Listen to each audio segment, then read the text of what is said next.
त्यो समुद्र मन्थन गर्दाखेरि कालकुट विष निस्कन्छ। त्यो कालकुट विष निस्किएको समय यही साउन महिना थियो। हजुर। र त्यो कालकुट विष कसले चाहिँ यो कालकुट विषबाट हामीलाई बचाउँछ त भन्दाखेरि भगवान शिवजी। त्यतिखेर समुद्र मन्थन गर्दा भगवान शिवजी त्यहाँ आउनुभएको थिएन, कैलाशमा मस्त ध्यानमा बस्नुभएको थियो। यो सारा प्रपञ्च जे भइरहेको थियो उहाँ चाहिँ बाहिरबाट हेरिराख्नु भएको थियो।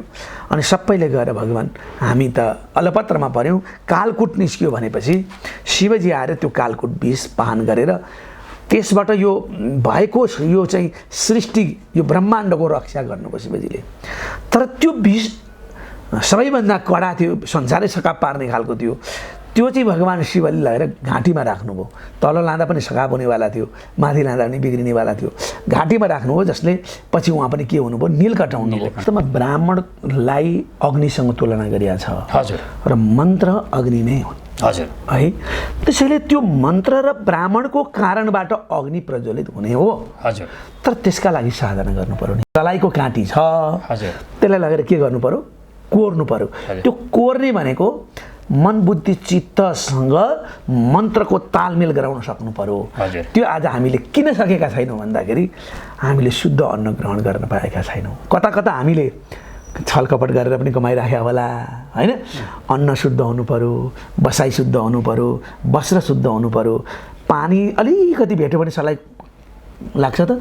त्यसैले एकदमै व्रतमा बसेको अहिले पनि तपाईँ युट्युबहरूमा देख्नुहुन्छ त्यस्ता गुरुहरू छन् जो बाहिर गएर एक बुँद पनि पानी खाँदैनन्। आजका मान्छेले त के सोच्छन् भने हामीलाई हेपे तल्लो जात खाने खाएनन् भन्छ नि। कमाएको अन्नमा कसरी कमाइएको छ त्यसको प्रभाव त अन्नमा आउँछ नि, आउँछ। अनि बुद्धि त त्यसैले भन्ने हो नि त मैलो नहोस् भनेर त्यो साधना गर। महिलाहरू सहनशील हुन्छन्, उनीहरूमा रजोगुणको मात्रा पनि बढी चाहिन्छ, किनभने शान्त पनि हुन सक्नु पर्यो, क्रियाशील पनि हुनु पर्यो, सन्तानहरूलाई वृद्धि गर्ने, सन्तानहरूलाई शिक्षा दिने, संस्कार दिने, उनीहरू सब थुप्रो अभिभारा छ। काँचको चुराले चाहिँ शीतलता दिने होइन, अनि त्यो मङ्गलताको परिपूरक लक्ष्मीसँग सम्बन्धित भएर आएको हो चुरा है। त्यसलाई चाहिँ हामीले हरियोमा कन्भर्ट गरिदिन थाल्यौँ। अहिले हरियो लाउँदैन लाउनु होइन, सबै हरियो लाउन थाल्यो भने त हामीले त्यो शास्त्रको मर्मलाई बुझेन। श्रावण महिना र असोज महिना साधनाका महिना। श्रावण महिना एकदम आत्मालाई शुद्ध र पवित्र राख्नका लागि गर्ने साधनाको महिना हो भने असोज महिना यो शरीरलाई सधैँ सक्रिय राख्ने शक्तिको आराधना गर्ने समय हो। श्रावण महिनामा पति पत्नीका बिचमा एकै ठाउँमा सुत्ने, एकै ठाउँमा बस्दा चाहिँ त्यो साधनामा भङ्ग हुने भएको हुनाले होइन माइत गएर बस्ने चलन आयो। हाम्रा त सम्प्रदायहरू अलग अलग छन्, तर जसले शिवको आराधना गर्छ, सत्वगुणको आराधना गर्छ, श्रावण महिनामा मांस निषेध छ। तमोगुणको ऊर्जाबाट सत्वगुणको ऊर्जामा जानका लागि हामी बिल्व पत्र लिएर भगवान शिवमा अर्पण गर्न जान्छौँ। त्यहाँ तीनवटा पात हुन्छ नि, ब्रह्मा विष्णु महेश, सत्वगुण रजगुण तमगुण। ती तीनटै गुणलाई त्यहाँ समर्पण गरेपछि आफू के भयो, निर्गुणमा आयो। निष्काम कर्म गरौँ नि त। ती पढे पनि जीवन बनाउन सक्दैनौँ हामीले, तर जति हामी अनुशासनमा बस्छौँ नि त्यति नै हामी जीवनलाई चलाउन सक्छौँ, जीवनलाई सहज बनाउन सक्छौँ। त्यसैले जीवनलाई अनुशासनमा राख्नका लागि आध्यात्मिक यी चरित्रहरू हरेक महिनामा हामीसँग आएका छन्। पार्वती पूर्वजन्ममा नि जब सती हुनुहुन्थ्यो, दक्षको श्रापद्वारा शिवजीसँग झगडा भएर अन्तिममा शिवजीले त्यो पार्वतीले आफ्नो शरीर छोडिदिनु भयो नि। अर्को जन्ममा जन्मिएर शिव प्राप्त गर्नका लागि यही साउन महिनामा उहाँले साधना गर्नुभएको थियो। त्यो त यो साधना टुङ्गिएको चाहिँ हरितालिकामा। हजुर।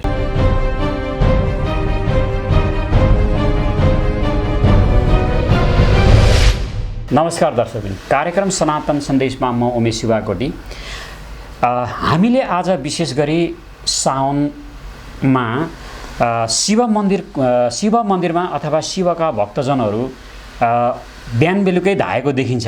विशेष गरी सोमबार उहाँको व्रत लिएर करिब लामै समय उहाँको चाहिँ आस्थामा लिप्त भएको देखेका छौँ। र अझै हेर्ने हो भने महिलाहरूले त सिँगार पट्टारको लागि विभिन्न किसिमका सिँगार पट्टाका सामग्रीहरू पनि मिलाएर लाउने गरेका छन्। र यो भूमिका कस्तो हो अथवा यसमा चाहिँ हाम्रो कस्तो व्यवस्था रहिआएको छ भन्ने कुराको लागि आज हामीसँग यसलाई प्रष्ट पार्नको लागि हामीसँग पाहुना हुनुहुन्छ प्राञ्जल नेपालका अध्यक्ष र आचार्य डिल्लीराम गौतमजी हुनुहुन्छ। यहाँलाई कार्यक्रममा स्वागत छ। नमस्कार। ठिक छ।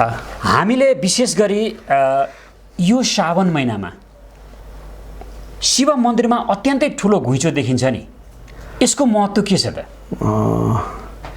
यो धेरै गम्भीर विषय नै उठान गर्नुभयो होइन? हजुर। हामीसँग दुई प्रकारका वर्षहरू छन्। हजुर। मान्छेहरूले धेरैले चाल्न पाएको हुनसक्छ, तर हामी नेपालमा बस्नेले, भारतवर्षमा बस्नेले त थाहा पाउनै पर्छ। एउटा सौर वर्ष भनेको सूर्यद्वारा चलेको, अर्को चन्द्र वर्ष चन्द्रमासँग चलेको। सौर वर्षको वर्ष भन्नाले जस्तो वैशाख महिना भयो, जेठ महिना भयो, असार महिना भयो, साउन महिना भयो, यी सूर्यसँग सम्बन्धित हुन्छन्, सङ्क्रान्तिसँग जोडिएर आउँछन्। अब चन्द्र वर्ष भने चाहिँ के हो त भनेर मान्छेले सोध्छ, मनन गर्ला। त्यो चाहिँ प्रतिपदाबाट सुरु हुन्छ, औँसीको भोलिपल्टबाट सुरु हुन्छ त्यो, अनि पूर्णिमासम्म जान्छ। त्यो चन्द्र वर्ष हुन्छ। चन्द्र वर्ष तिथिमा आधारित हुन्छ। त्यसैले यो श्रावण महिनामा विशेष गरेर श्रवण नक्षत्रमा पूर्णिमा पर्छ। एउटा खास विशेषता भनौँ न, श्रवण नक्षत्रको दिनमा पूर्णिमा पर्ने भएको हुनाले यसलाई के भनियो, श्रावण महिना भनेर हामी जान्दछौँ। अब तपाईँले यो श्रावण महिनामा शिवजीमै फोकस चाहिँ किन भएको त? किन यो श्रावण महिनामा बढी मानिसहरू चाहिँ सहज धज भएर शिव मन्दिर जान्छन् भन्ने कुरा गर्नुभयो। यसका लामा लामा कथाहरू छन् होइन, महत्त्वहरू छन्। विशेष गरेर श्रावण महिनासँग जोडिने देवता पनि शिव नै हो। देवादिदेव महादेव हुन्। किन जोडिए त भनेर प्रश्न सुन्ने व्यक्तिले, किन जोडिए त? शिवजी त जहिले पनि जोडिनु पर्ने हो, श्रावण महिनामा चाहिँ किन फोकस गर्नु पर्यो त भन्ने कुरा सबैमा जिज्ञासा आउन सक्छ। यसका केही कारणहरू छन्। हरिशयनी एकादशी अस्ति सुरु भयो होइन, असार शुक्लमा हरिशयनी एकादशी सुरु भयो।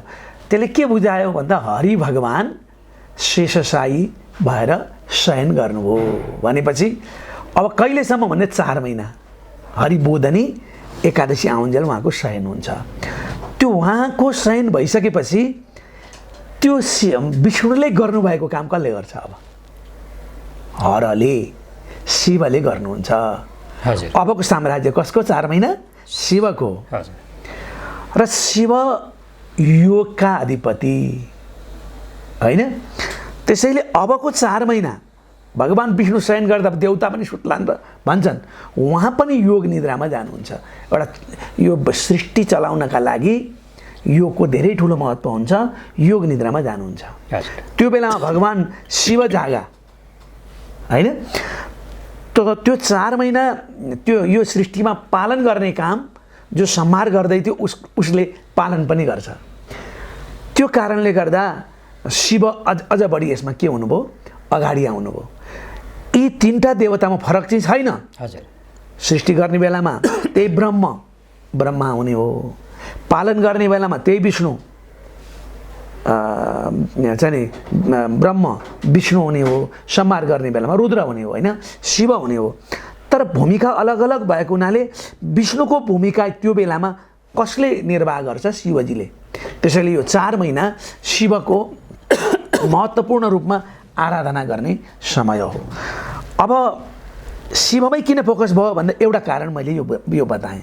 अर्को कारण के छ भने अनादिकालमा मृकण्डु ऋषि र मरुद्वतीबाट एकजना बालक जन्मिनु भएको थियो, जसलाई हामीले मार्कण्डेय भन्थ्यौँ। मार्कण्डेय ऋषि। मार्कण्डेय ऋषिको आयु कति थियो भने 14 वर्ष मात्रै थियो। त्यहाँ उपस्थित भएका ज्योतिषीहरूले अब यिनको आयु कति छ भन्दा 14 वर्ष छ भनेपछि अब के गर्ने त भनेपछि आयुलाई पनि घटबड गराउन सक्ने त्यो क्षमता कोसँग छ? जसको नामै मृत्युञ्जय। संहारकारी जो भगवान हुनुहुन्छ कालका पनि महाकाल। भने ब्रह्माजीले के बताइदिनु हो भने अरूबाट त यो केही पनि लाग्दैन हेर, शिवजीको आराधना गर्न सक्यौ र शिव तत्त्व तिमीले प्राप्त गर्न सक्यौ भने त्यो सम्भव छ। किनभने योगीहरूले प्राप्त नगर्ने कुरा केही पनि छैन संसारमा। भनेपछि मार्कण्डेय ऋषि मृत्युञ्जय देवताको, मृत्युञ्जय भगवान शिवको आराधना गर्न सुरु गर्नुभयो। यस्तो आराधना गर्नुभयो र त्यो आराधना गरेको समय कहिले थियो? साउनको महिना थियो।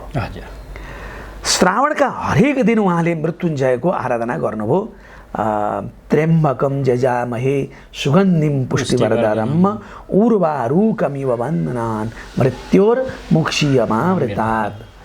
अब अहिले त हामी रौम जुम सह पनि जोड्छौँ होइन, सम्पूर्ण जोड्छौँ, तर उहाँले शुद्ध त्यो वेदको मन्त्रको जप गर्नुभयो र बिहान बेलुका त्यही अनुसारको आराधना गरेर शिवजीलाई प्रसन्न पार्नुभयो।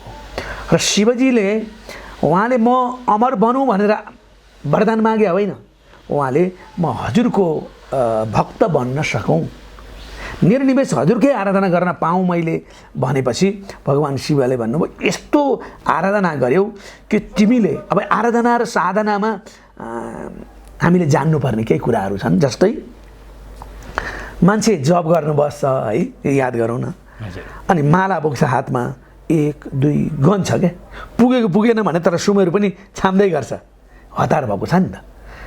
त्यहाँ मन पनि लागेको छैन, बुद्धि पनि लागेको छैन। मन बुद्धि र चित्त एकै ठाउँमा बसेको बेला मात्रै साधना हुन्छ, समाधि अथवा त्यो चाहिँ नि ध्यान हुन्छ।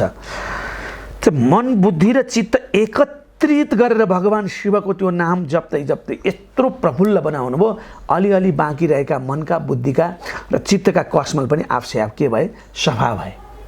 अनि भगवान शिव प्रकट भइसकेपछि उहाँले तिमीले गरेको साधनाबाट म खुसी भएँ, वरदान माग भन्दा म तपाईँको अनन्य भक्त हुन सकौँ, निर्निमेष कहिल्यै नछुटोस् भन्दाखेरि तिमी मेरा भक्त त भयो, मृत्युञ्जयको रूपबाट मलाई आराधना गर्यौ, तिमीले मृत्युलाई पनि जित्यौ, तिम्रो 14 वर्षको जो आयु थियो अब त्यो सिद्धियो भनेपछि म छक्क पर्नुभयो। अब के हुन्छ त भन्दाखेरि अब तिमी चिरञ्जीवी भयो भनिसकेपछि त्यो त आशीर्वाद भइगयो, वरदानै भइहाल्यो।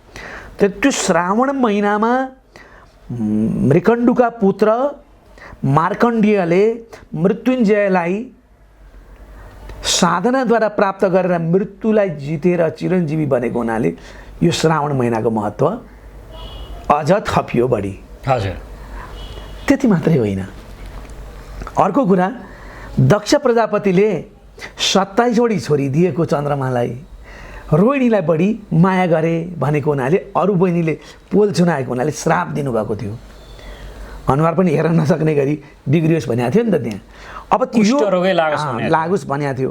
अब यो रोगबाट म मुक्त हुनका लागि के गर्ने त भनेपछि शिवजीको आराधना बाहेक सम्भव छैन भनेको हुनाले यही श्रावण महिनामा उनले पनि भगवान शिव यही मृत्युञ्जयको आराधना गरे।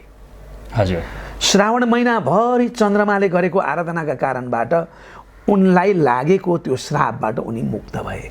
दोस्रो प्रमाण भयो। तेस्रो कुरा हेर्नुहोस् है, अब जल्लारा यहाँ जोडिँदैछ, त्यस कारणले श्रावण महिनाको अधिक महत्त्व यहाँ किन छ भन्दाखेरि किन जोडिए अब यस विषयमा आउँछु। त्यसपछि अर्को एउटा महत्त्वपूर्ण कुरा के छ भने जुन बेलामा देवगुरु बृहस्पतिलाई अपहेलना गरे इन्द्रले, अनि देवगुरु बृहस्पतिले गुरुलाई नै अपहेलना गरेको राज्यमा बसेर आफ्नो अस्मिता गुमाउनुभन्दा म साधना गर्न जान्छु भनेर एकान्तमा गएपछि स्वर्गमा बलिले आक्रमण गरे। किन आक्रमण गरे भने गुरु नभएपछि शक्ति हुँदैन, यही मौकामा हो भनेर गरे। अब के गरौँ त भन्दा गुरु त बनाउनु पर्यो, कसै न कसैलाई त गुरु बनाउनु पर्यो भनेपछि पछि यो प्रसङ्ग अलिक फरक प्रसङ्गमा आयो। यो दुर्वासाले चाहिँ श्राप दिएको प्रसङ्ग छ। यसमा दुर्वासालाई माला लगाइदिँदाखेरि दुर्वासाले इन्द्रलाई माला लगाइदिए। त्यो माला चाहिँ फुलको माला थियो। त्यो फुलको माला आफूले आफ्नो घाँटीबाट झिकेर हात्तीलाई लगाइदिए के इन्द्रले। भने गुरुहरूले साधना गरेर प्राप्त गरेको माला हात्तीको माथि किन लगाइदियो त यसले भन्दाखेरि म राजा हुँ, म त मणिमाणी केलाउने मान्छे हुँ भन्ने अहङ्कार आएर भएको ऐश्वर्यले मान्छेलाई अहङ्कारी बनाउँदो रहेछ। तेरो सर्वस्व जाओस् भनेको हुनाले सारा स्वर्गका चिजहरू कहाँ गए? समुद्रमा गएर बसे। अनि पछि समुद्र मन्थन गरेको प्रसङ्ग आउँछ। त्यो समुद्र मन्थन गर्दाखेरि कालकुट विष निस्कन्छ। त्यो कालकुट विष निस्किएको समय यही साउन महिना थियो। हजुर। र त्यो कालकुट विष कसले चाहिँ यो कालकुट विषबाट हामीलाई बचाउँछ त भन्दाखेरि भगवान् शिवजी। त्यतिखेर समुद्र मन्थन गर्दा भगवान् शिवजी त्यहाँ आउनुभएको थिएन, कैलाशमा मस्त ध्यानमा बस्नुभएको थियो। यो सारा प्रपञ्च जे भइरहेको थियो उहाँ चाहिँ बाहिरबाट हेरिराख्नु भएको थियो। अनि सबैले गएर भगवान् हामी त अलपत्रमा पऱ्यौँ, कालकुट निस्क्यो भनेपछि शिवजी आएर त्यो कालकुट विष पान गरेर त्यसबाट यो भएको यो चाहिँ सृष्टि यो ब्रह्माण्डको रक्षा गर्नुभयो शिवजीले। तर त्यो विष सबैभन्दा कडा थियो, संसारै सकाप पार्ने खालको थियो। त्यो चाहिँ भगवान् शिवले लगेर घाँटीमा राख्नुभयो। तल लाँदा पनि सकाप हुनेवाला थियो, माथि लाँदा पनि बिग्रिनेवाला थियो। घाँटीमा राख्नुभयो, जसले पछि उहाँ पनि के हुनुभयो? नीलकण्ठ हुनुभयो। त्यसैले यो नेपालमा आएर बस्नुभएको छ उहाँ। यो हामी जान्छौँ नि जनै पूर्णिमामा यो गोसाइँकुण्ड हो, त्यही गोसाइँकुण्डमा आएर भगवान् शिव त्यो चिसो पानीमा आएर विश्राम गर्नुभयो। र सबै भक्तहरूले के बुझे भने यो बेलामा शिवजीको आराधना गरेर जलधारा गर्नुपर्छ। त्यो जलले भगवान्लाई शान्त बनाउँछ है। जलधारा प्रिय शिव भनेर जलधारा गर्ने यो श्रावण महिनामा सबैमा एक प्रकारको भनेपछि छाप बस्यो। के अरे कालकुट विषलाई शान्त गर्नको लागि विशेष गरी श्रावणमा यो एउटा हो। धेरै कारणहरू छन्, यो एउटा हो। त्यसपछि जलधाराको जलले भगवान्लाई शीतलता पुर्याउँछ। यो ब्रह्माण्डको रक्षा गर्नेवालालाई सहयोग पुगोस् भनेर जलधारा गर्ने चलन आयो। त्यस कारणले पनि श्रावण महिनाको महत्त्व अझ थपियो। र यसरी एकपछि अर्को श्रावण महिनाका महत्त्वहरू अब यो चाहिँ नि कर्कट राशिमा सूर्य गइसकेपछि हुन्छ। कर्कट राशिका स्वामी चन्द्रमा हुन्। चन्द्रमा पनि शीतलताकै प्रतीक हुन्, जो शशिशेखर जसको चाहिँ मस्तिष्कमा चन्द्रमा धारण गरेको छ।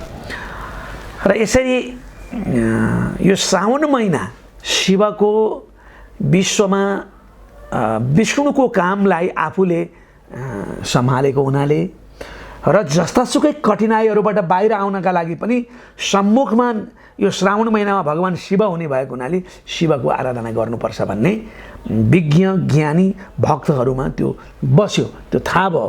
त्यसैले प्रत्यक्ष रूपमा हरेक कण कणमा शिव तत्त्व आएर श्रावण महिनामा बसेको हुन्छ। त्यसैले शिव र सृष्टिको सम्बन्ध भएको समय हो यो श्रावण। वास्तवमा यो अर्धनारीश्वर हो, सृष्टिमा प्रत्यक्ष संलग्न भएको। जस्तै शिव र पार्वती, पार्वती पनि गोरी, शिव पनि गोरा। तर यो हरियालीले केलाई बुझाउँछ त भन्दाखेरि यो चाहिँ प्रकृति र पुरुषको मेल भएको कुरालाई बताउँछ। त्यसैले प्रकृति र पुरुष धेरैले कृष्ण र राधासँग यसलाई जोडेर हेरेका छन्। कृष्ण कालो, राधा पहेँलो स्वरूपकी भएको हुनाले ती दुई झुलामा रमाउने समय पनि यही हो। त्यो भएको समय चाहिँ प्रकृति पनि त्यस्तै हुन्छ। त्यसैले यो बाहिर जे देखिन्छ जुन प्रकारको हरियो छ, यो प्रकृति र पुरुष एक भएको समय हो भनिन्छ। र यो प्रकृतिलाई आफूले नै सञ्चालन गरेको, शिवले नै सञ्चालन गरेको भएको हुनाले पनि श्रावण महिनाको विशेष महत्त्व बढेको हो होइन। त्यसैले हरेक घरबाट मानिसहरू लोटामा पानी बोकेर, अहिले बोलबम जाने चलन दिन्छ नि, यही हो। लोटामा पानी बोकेर शिवजी भएको स्थानमा गएर जलधारा गर्दाखेरि प्रत्यक्ष शिव तत्त्व, शिव ऊर्जा चाहिँ शरीरले प्राप्त गर्ने भएको हुनाले शिव तत्त्व चाहिँ हामीसँग, हाम्रो आत्मासँग सम्बन्धित छ। भनेपछि यो श्रावणमा हामीले जलधारा शिवजीको लिङ्गहरूमा चाहिँ हालिसकेपछि शिव तत्त्वको चाहिँ हामीमा चाहिँ बास हुन्छ भनेर त्यो स्वतः रूपमा यो धरतीमा शिव ऊर्जाको प्रभाव भइरहेछ अहिले। हजुर हाम्रा 12 महिना त्यसै राखेका छैनन्। हजुर एउटा न एउटा विशेषता छ क्या, जस्तो विष्णु ऊर्जा सत्वगुणका ती ऊर्जाहरू चाहिँ वैशाखमा चलिरहेका हुन्छ कि यही कारणले हाम्रा 12 महिना भएका छन्। त्यसमध्येमा शिव ऊर्जा चाहिँ अत्यन्त धेरै यो धरतीबाट अहिले प्रकट भइरहेको हुन्छ। त्यसमा पनि शिवलिङ्ग जसलाई चाहिँ हामीले शिवको एउटा स्थापित गरेर शिव तत्त्वको रूपमा चाहिँ हामीले शिवलिङ्गलाई स्थापित गरेका छौँ, त्यहाँबाट त हामीले प्रत्यक्ष ग्रहण गर्न पाउँछौँ नि त, प्रत्यक्ष रूपमा लिन्छौँ।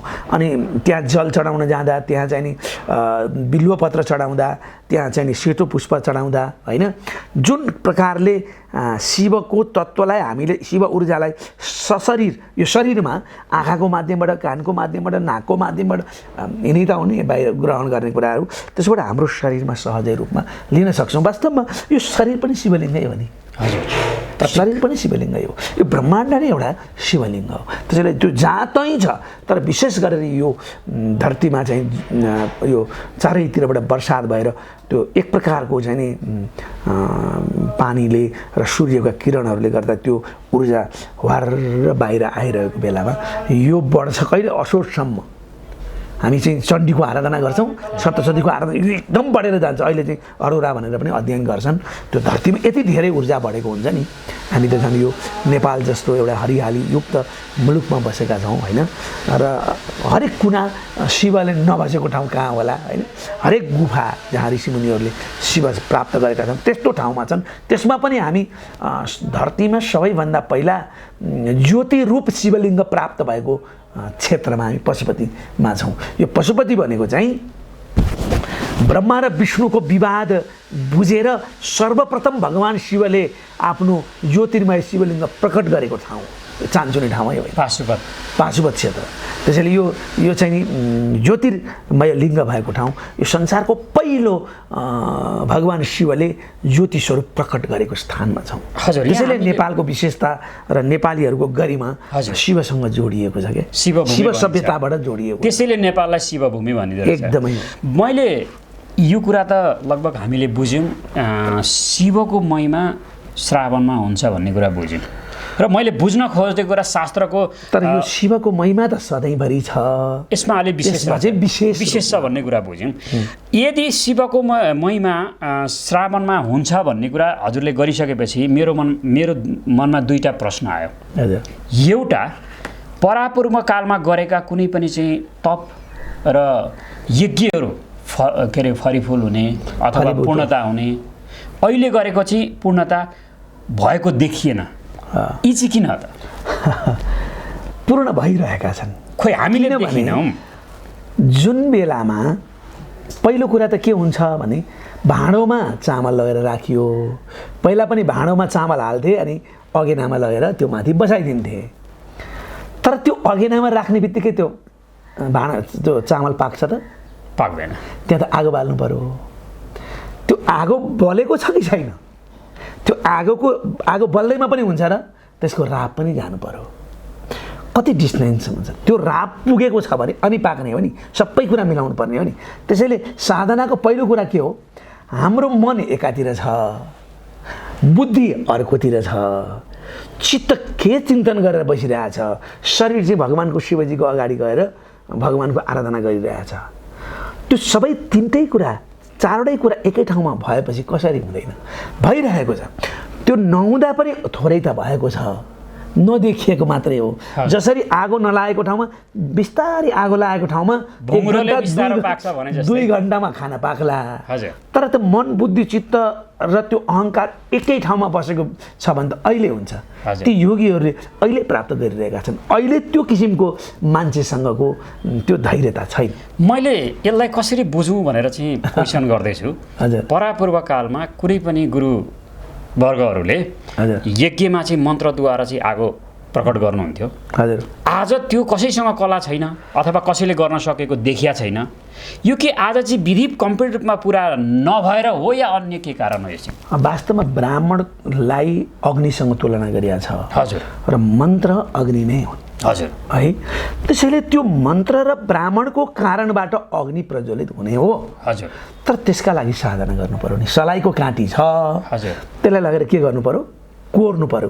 त्यो कोर्ने भनेको मन बुद्धि चित्तसँग मन्त्रको तालमेल गराउन सक्नु पर्यो। हजुर। त्यो आज हामीले किन सकेका छैनौँ भन्दाखेरि हामीले शुद्ध अन्न ग्रहण गर्न पाएका छैनौँ। कता कता हामीले छलकपट गरेर पनि कमाइराखेका होला होइन। अन्न शुद्ध हुनु पर्यो, बसाइ शुद्ध हुनु पर्यो, वस्त्र शुद्ध हुनु पर्यो, पानी अलिकति भेट्यो भने सलाई लाग्छ त।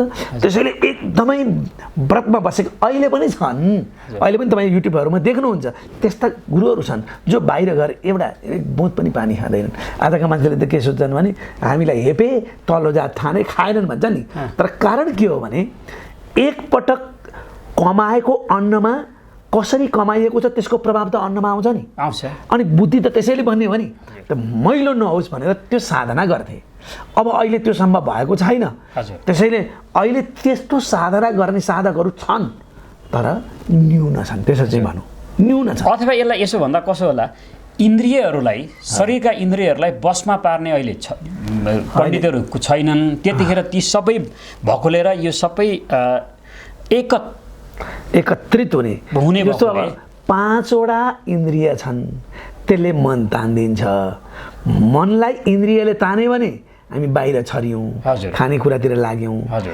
इन्द्रियलाई मनले तान्यो भने के भयो, बुद्धितिर फर्किने भयो नि त होइन। त्यस्तो संयमित पण्डितहरू छैनन् भन्नु त मिल्दैन, छन् तर मात्राको हिसाबले कम छन् होइन। चाहिँ तामधाम अलिकति चिटिक्क पऱ्यो भने अहिले पनि शिव आराधना गरेको ठाउँमा गएर हेर्नुहोस् बडा सजिसजाउ गरेर रमझम गरेको छ नि, अहिले पूजा गरे जस्तो लाग्छ। तर शान्त रूपले गरेको ठाउँ पनि त छ नि। त्यसैले त्यो धडक भडकभन्दा शान्त स्वभावले त्यो भगवानको आराधनामा एकनिष्ठ भएको अवस्थामा चाहिँ सम्भव हुन्छ। ती व्यक्तिहरू अलि थोरै छन्, यजमान पनि थोरै, गुरु पनि थोरै। हजुर। यस कारणले गर्दा हामीले भने जस्तो उपलब्धि हासिल गर्न सकेका भने जस्तो ऊर्जाको व्यवस्थापन गर्न सकेका छैनौँ। अनि यहाँनिर तपाईँको यो समाजमा दुईटा कुरा सुन्नमा आइरहेको हुन्छ।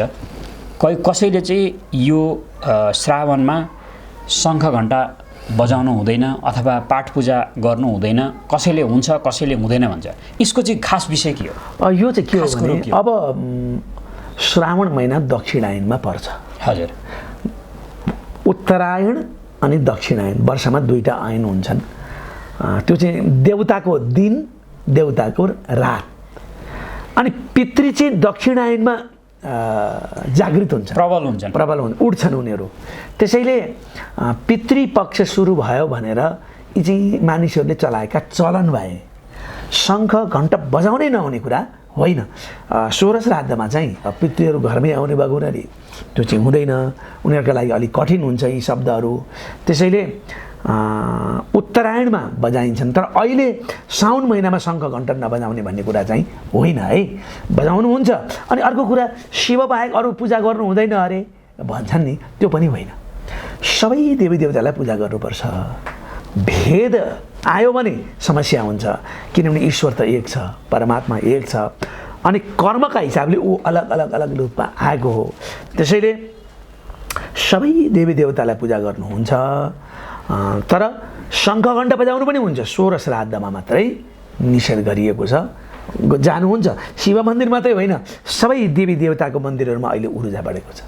देवी मन्दिरमा उस्तै छ होइन, गणपति मन्दिरमा उस्तै छ, सबै ठाउँमा जाँदा हुन्छ। तर जलधारा र शिव ऊर्जा बढी प्राप्त गर्नका लागि हामी शिव मन्दिरमा जाने हो।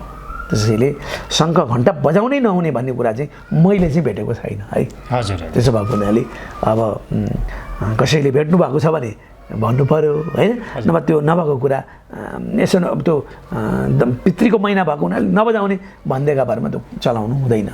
अब यो श्रावण महिनामा विशेष गरी महिलाहरू अलिकति रङ्गिन भएर एउटै कलरमा आउनुहुन्छ नि, यसलाई चाहिँ कसरी हेर्न मिल्छ?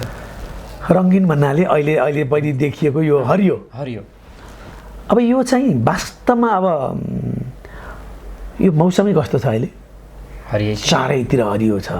अनि प्रकृतिसँग नजिक हुनका लागि, प्रकृति जस्तै देखिनका लागि लगाएको हो। तर यो भारतवर्षको जानी नजानी भारतवर्षको वास्तविक चलन चाहिँ होइन। शिवजीको आराधना गर्नका लागि त हामीले शुद्ध वस्त्र पहिरने हो। नीलो चाहिँ बुधसँग सम्बन्धित ज्ञानको प्रतीक हो होइन। पहेँलो बृहस्पतिको प्रतीक हो।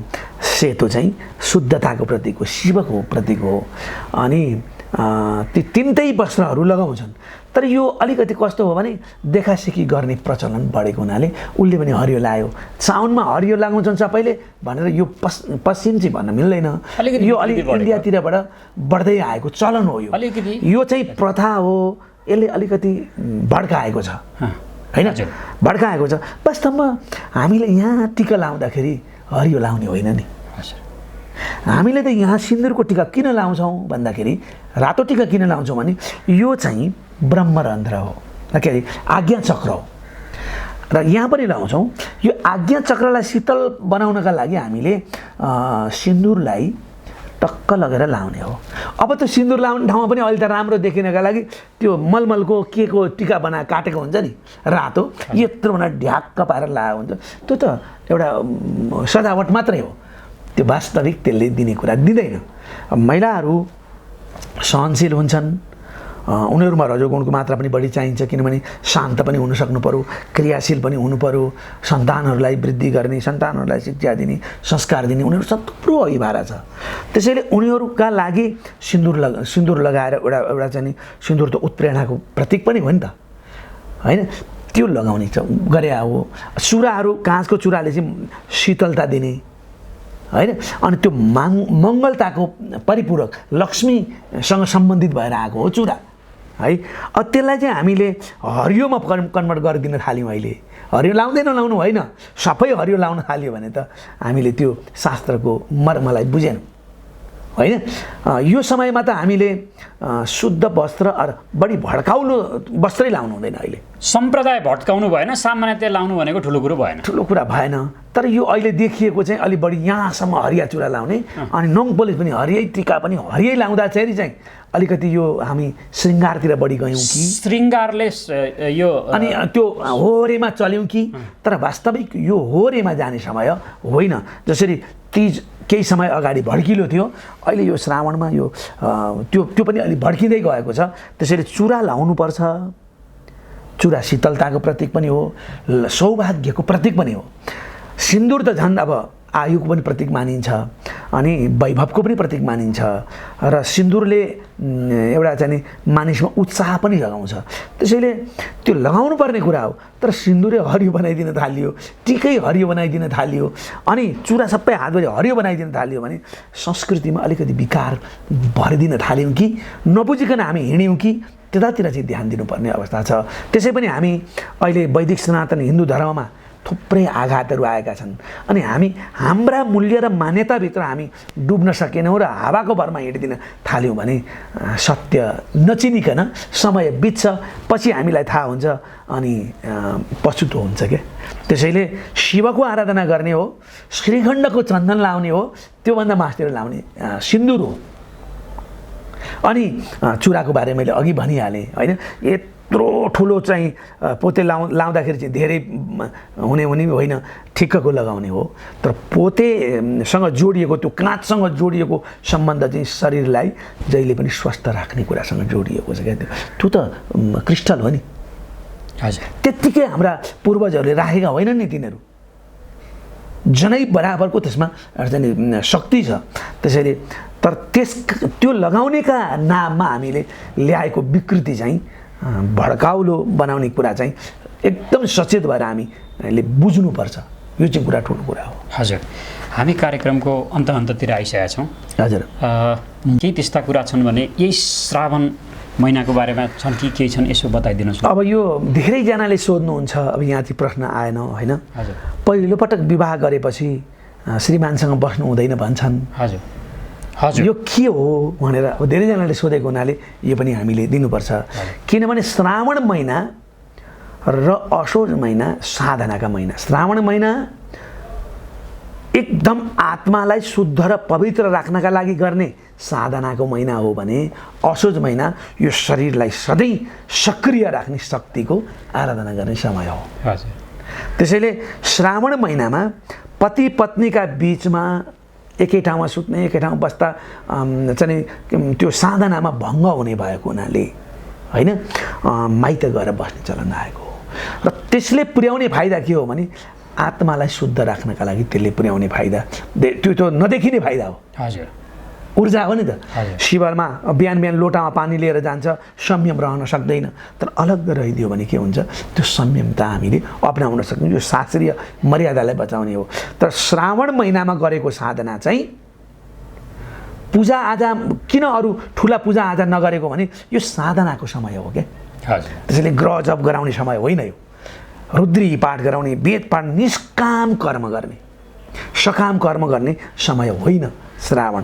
त्यसै भएको हुनाले त्यो निष्काम कर्ममा जानका लागि पति पत्नीलाई, त्यो नयाँ बेहुला बेहुलीलाई अलग राख्ने यो चलन मात्रै होइन, यहाँभित्र जोडिएको आध्यात्मिक कुरा छ। आध्यात्मिक खुराकले हाम्रो जीवन चल्ने हो, मन चङ्गा बनाउने हो। वर्षभरि काम गर्नका लागि, उसको आत्माको उज्यालो प्राप्त गर्नका लागि यो श्रावण महिनाको विशेष महत्त्व रहने भएको हुनाले यो गरियो। अर्को कुरा, अब अहिले कस्तो छ भने हाम्रा त सम्प्रदायहरू अलग अलग छन्, तर जसले शिवको आराधना गर्छ, सत्वगुणको आराधना गर्छ, श्रावण महिनामा मांस निषेध छ। तमोगुण अहिले हुँदैन। त्यसैले मासु मदिराबाट अलगिने समय हो श्रावण। सधैँ अलगिएको राम्रो हो। तमोगुणको ऊर्जाबाट सत्वगुणको ऊर्जामा जानका लागि हामी बिल्व पत्र लिएर भगवान् शिवमा अर्पण गर्न जान्छौँ।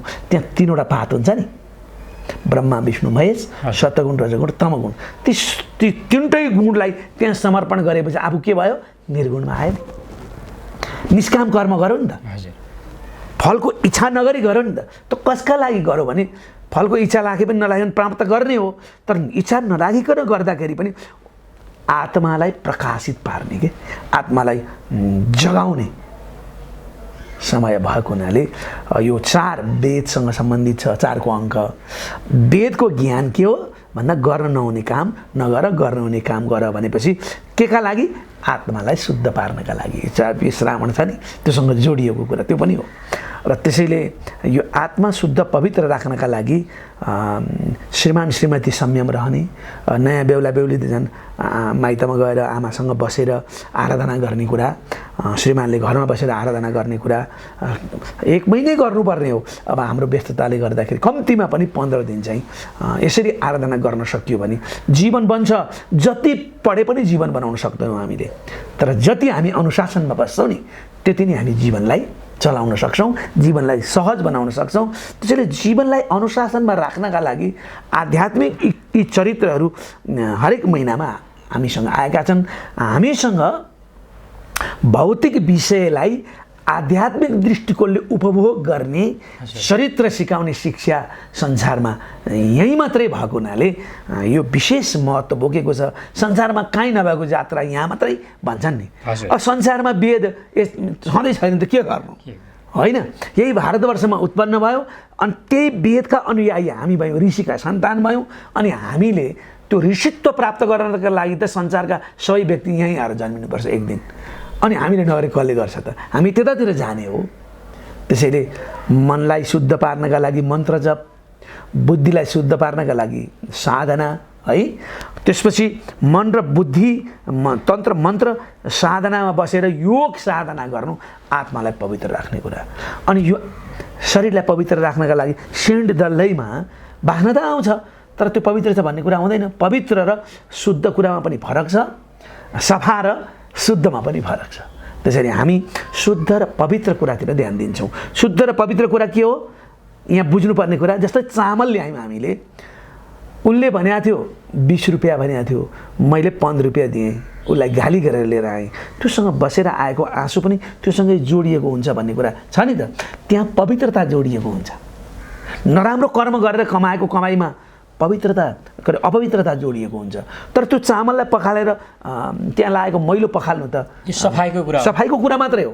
त पवित्रताको कुरा अलग कुरा हो। मैले यो लगाएको लुगा मेरो पसिनाको कमाइ हो भने यसमा पवित्रता छ। अरू कसैले दियो, राम्रो दियो, बाहिरबाट हेर्दा शुद्ध छ, राम्रो देखियो, त्यो चाहिँ सफाइको कुरा मात्रै हो। त्यसैले हाम्रा चाडपर्वहरू यसरी जोडिएर आएका छन्, अध्यात्मसँग जोडिएर आएको हुनाले यो श्रावण महिना पनि अध्यात्मसँग जोडिएको अत्यन्त महत्त्वपूर्ण कुरा, आत्माको उज्यालो प्रकाशसँग जोडिएको, ज्ञानसँग जोडिएको, साधनासँग जोडिएको महिना भएको हुनाले अहिले हरेक घर घरमा साधना बढ्न सुरु गर्यो। यो साधना कहिलेसम्म बस्छ भन्दा सावन अन्त्यसम्म हो। र पार्वती पूर्वजन्ममा नि जब सती हुनुहुन्थ्यो, दक्षको श्रापद्वारा शिवजीसँग झगडा भएर अन्तिममा शिवजीले त्यो पार्वतीले आफ्नो शरीर छोडिदिनु भयो नि, अर्को जन्ममा जन्मिएर शिव प्राप्त गर्नका लागि यही साउन महिनामा उहाँले साधना गर्नुभएको थियो। त्यो त यो साधना टुङ्गिएको चाहिँ हरितालिकामा, हजुर होइन। त्यसैले त्यो पार्वतीदेखि आजसम्म जति पनि शिव तत्त्व प्राप्त गर्नका लागि गरिएका व्यवहारहरू छन्, चरित्रहरू छन्, श्रावण महिनासँग जोडिएको हुनाले श्रावण महिना सामान्य छैन। त्यसैले श्रावण महिनामा शिव आराधना र जलधाराको महत्त्व मैले अघि 20को कुरा पनि ल्याएँ र सबै कुरा यसरी जोडिएर आएको छ। बिल्वपत्रसँग पनि यो जोडिएको छ र त्यसमा पनि हामी पशुपतिनाथको नगरीमा बसेका छौँ, जो संसारमा सबैभन्दा पहिला लिङ्गका रूपमा खडा हुनुभएको जुन शिवजी हुनुहुन्थ्यो, ती शिवजी रहेको क्षेत्रमा भएको हुनाले श्रावण महिनालाई बुझ्नका लागि हामीले आज एउटा छलफल गर्ने सौभाग्य पायौँ। मलाई खुसी लाग्यो र मासु मदिरा र यस्ता कुराहरू जो गर्नु नहुने कुराहरू जो लेखिएका छन् त्यस कुराबाट बसेर हामी रह्यौँ भने हाम्रो जीवन सुध्रिन्छ, होइन भने तनावमै हाम्रो जीवन बितेर जान्छ। त्यसैका लागि शान्तिका लागि नै यो श्रावण महिना हो, त्यही भएर हरियाली पनि छ।